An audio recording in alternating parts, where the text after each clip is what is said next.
He fixed the gyros to the train's chassis so they would rotate with the train. When the train tipped over, the gyros did their usual thing and started to precess naturally.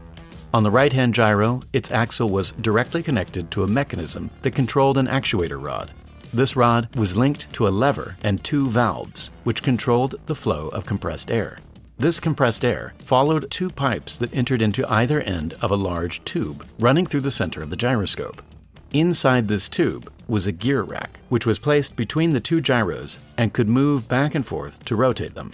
When the train tilted, the gyros would precess, and the clever actuator arm would activate the valves. By closing off one of the valves, compressed air would then flow through one of the pipes and into one end of the tube.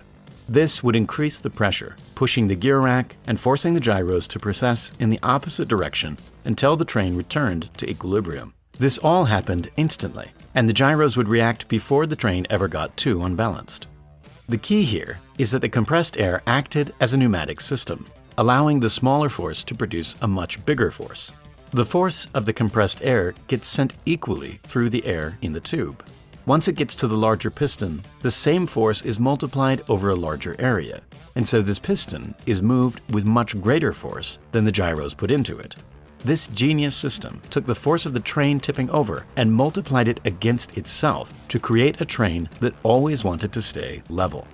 His train was so strong that even if every passenger stood on one side, the train would stay perfectly balanced.